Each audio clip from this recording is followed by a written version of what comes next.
How's it going, everybody? Welcome into another episode. And today we have a very special guest. I'm being joined by James. But today we have the director creative of Nightmare on Moulton Street, Jay. What's going on, buddy? Not much. How about you guys? We're We're doing doing good.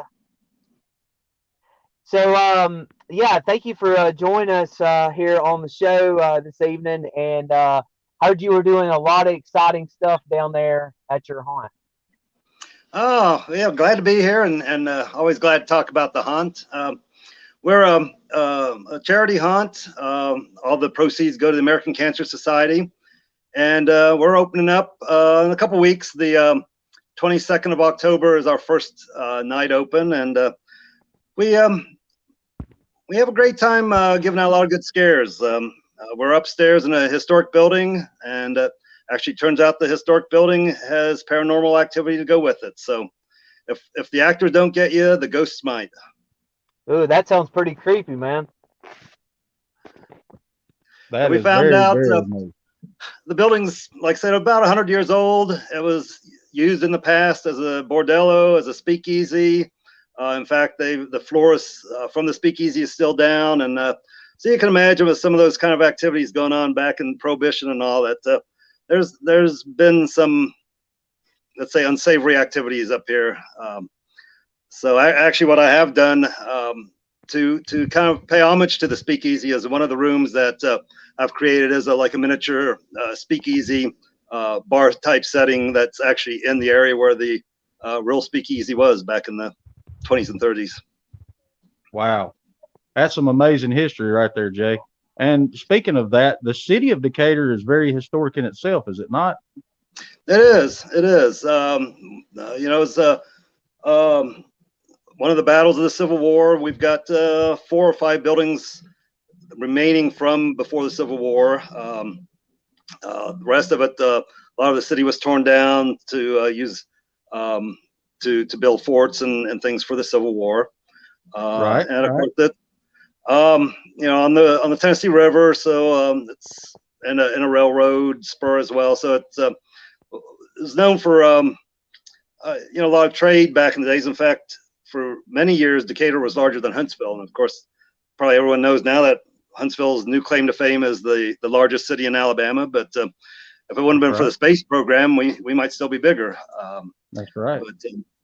But there is also even the city of Decatur. And we're actually, what's unique is we have 2 separate historic downtown areas that were 2 different towns at one time, and now it's all combined into one town. And a lot of they do a lot of ghost hunts and ghost stories because of activity during the Civil War.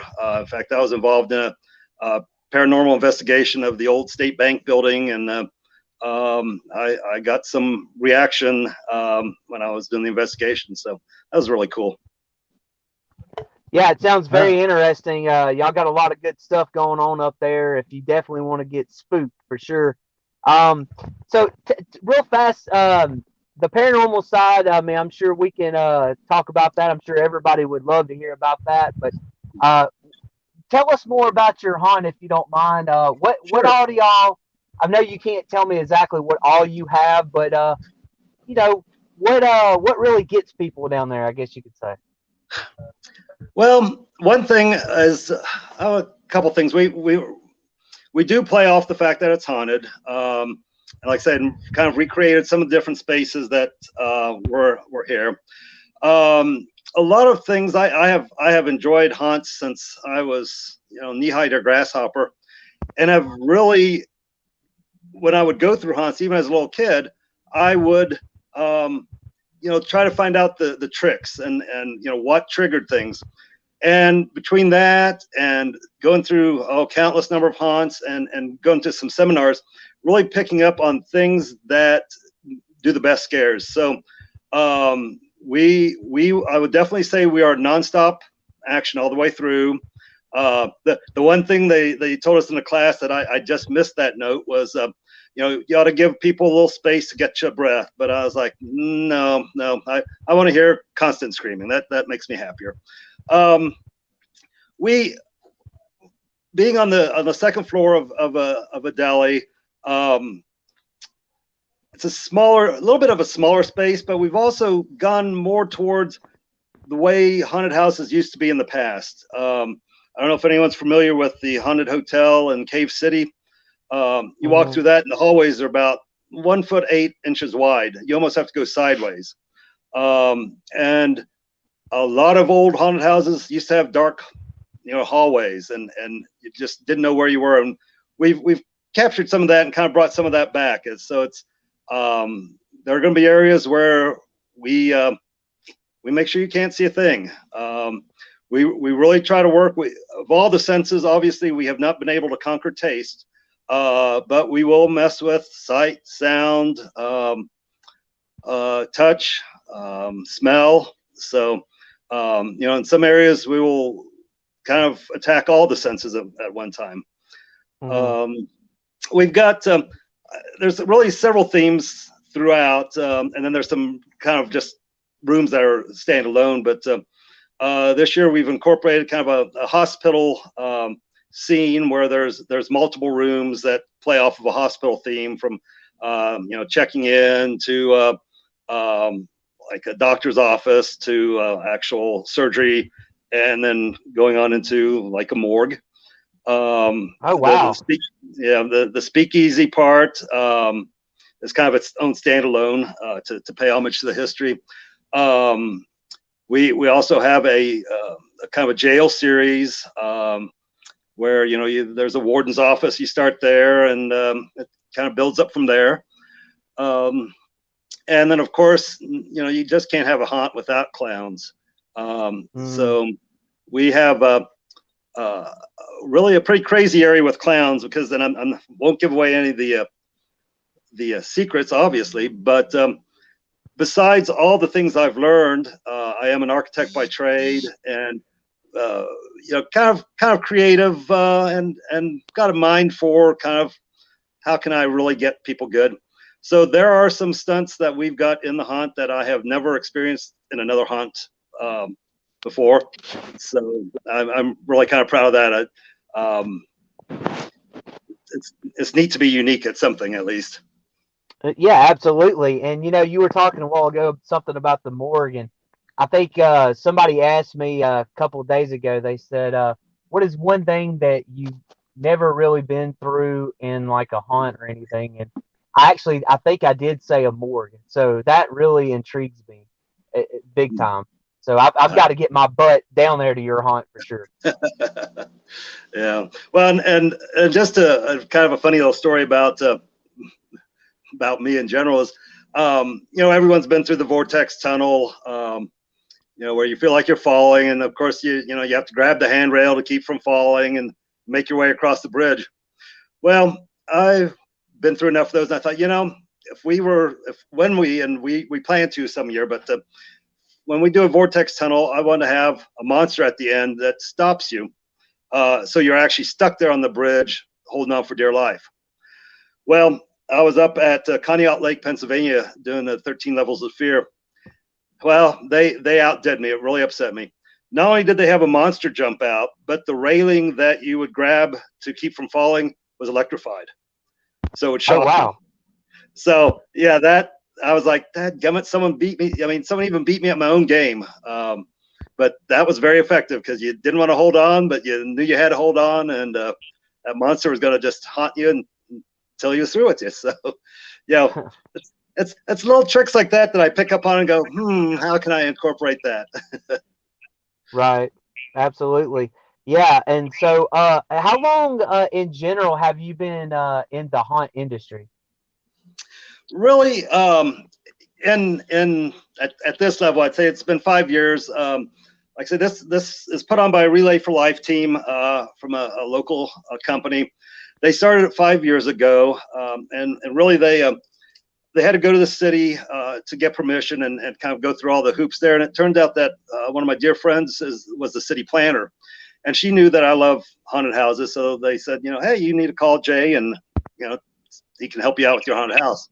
And so it's really grown from then, and that's really kind of haunts for the public.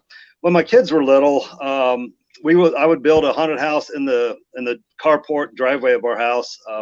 I'd build it either the 30th or the 31st of October, open it, we'd run it, kids, me, some of their friends. And then November 1st, I'd take it down and store it all back in the garage. So that was really kind of my first adventure into actually building and acting, or trying out some of the stunts in a haunt. But as far as being interested in haunts, it's I was 9 years old, 10 years old, probably around then. My grandmother lived in Ocean City, New Jersey, and there was a haunted house attraction on the boardwalk.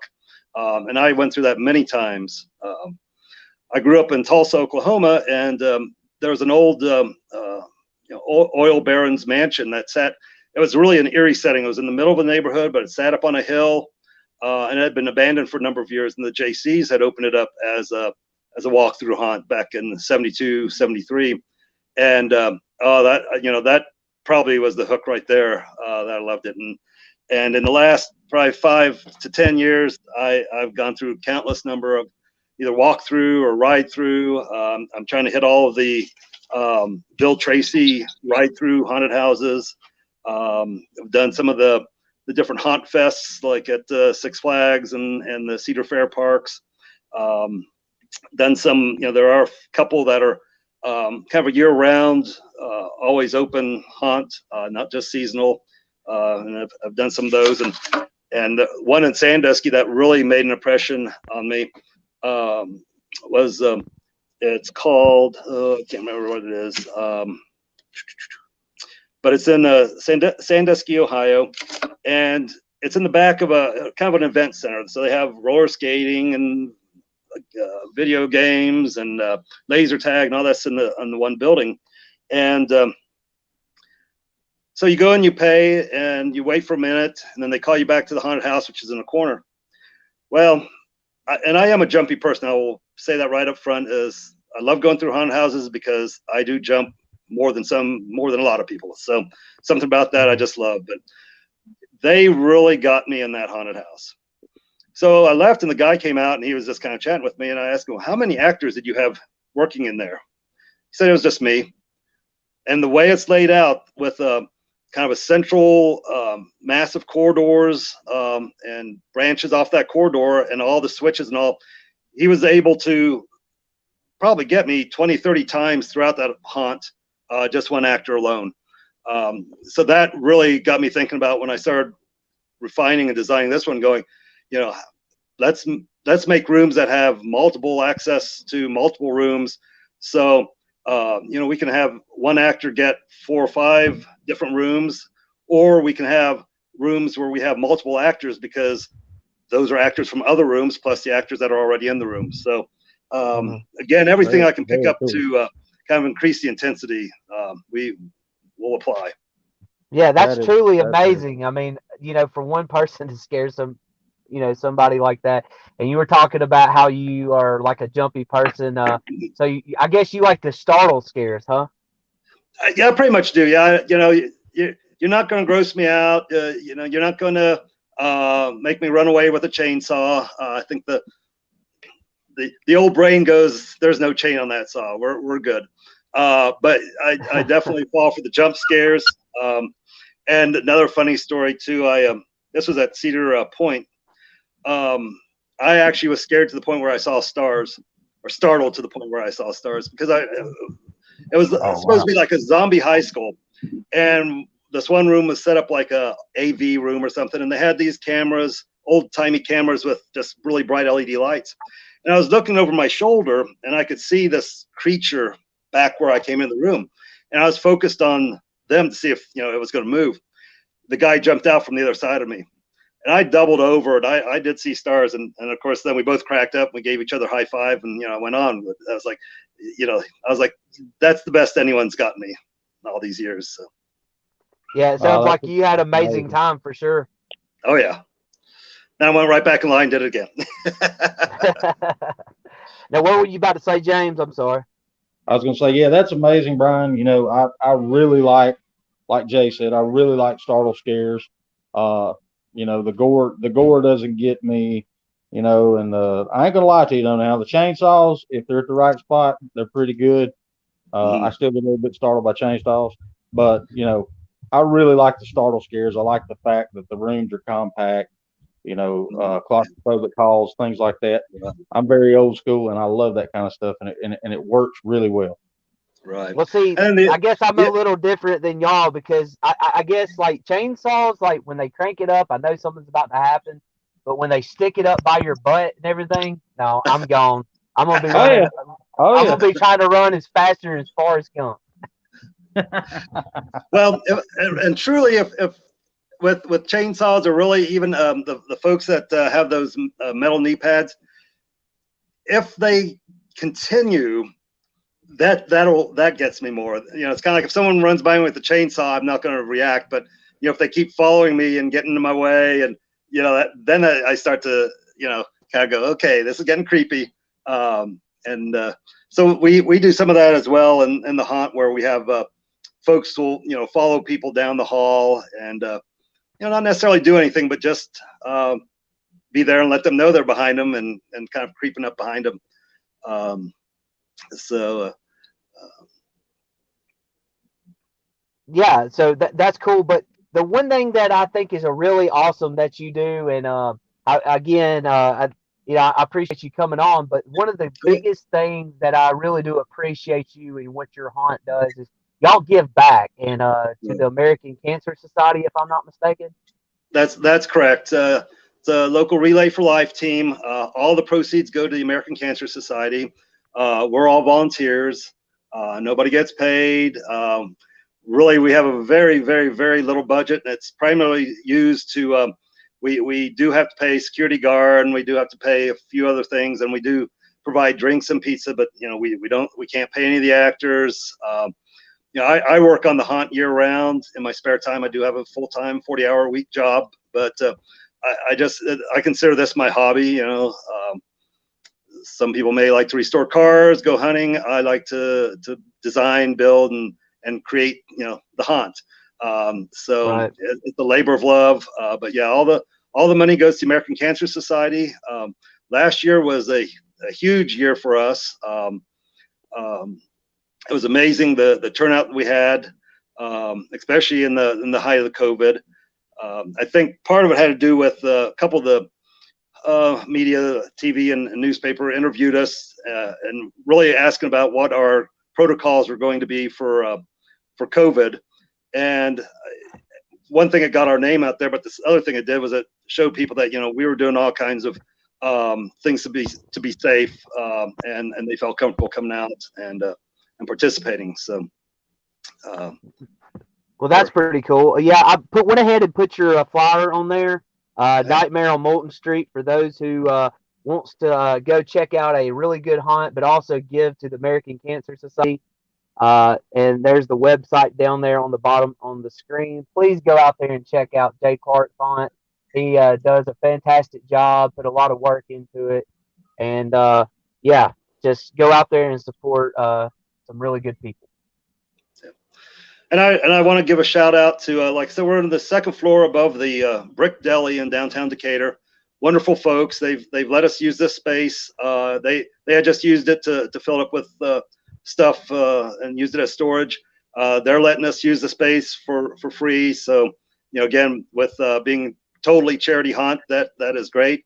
I'm sure everyone listening are haunt maniacs like us, but if you have some friends that aren't into haunts, bring them with you, and they can sit downstairs and have some great deli food and some great drinks, and watch the people come running down the stairs screaming for their lives. So we really appreciate the folks at the Brick, and they do have awesome deli food and awesome drinks and really awesome people. Right. That's cool. That's cool. So really fast, I heard that you're at an interesting place. So I was trying to look as you're talking behind you. Do I see clothes or what do I see? I think you're at a really good, really cool place.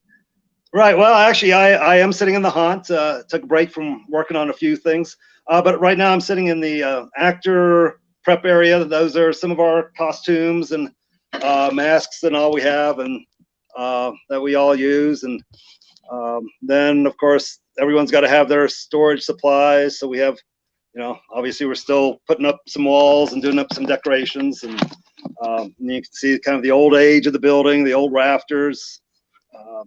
Yeah, I'm here.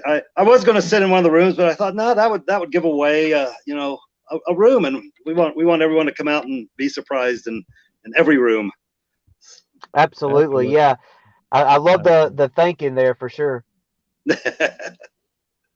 Yeah, that's very Well, good. yeah. Very So good. James, you got anything else you want to add, or Jay? We could sit here all day and talk, man. I'd love to continue to talk to you, man. You sound like you Oh, got a lot of interesting stories for sure. oh, definitely. I'm happy to talk about hunts all night long. Well, it was really a pleasure to meet you, Jay, and we appreciate what you're doing for charity. And guys, as Brian said, I mean, anyone that's in earshot distance of Decatur, Alabama, or if it's a little drive for you, go down and support these guys. It's for a great cause, and it's a great hunt. Hey, and it's really haunted. It is really haunted. So that right there really adds to it. I know that for sure me and Brian are going to be coming and checking you out and Great. bringing a crew of folks with us as well.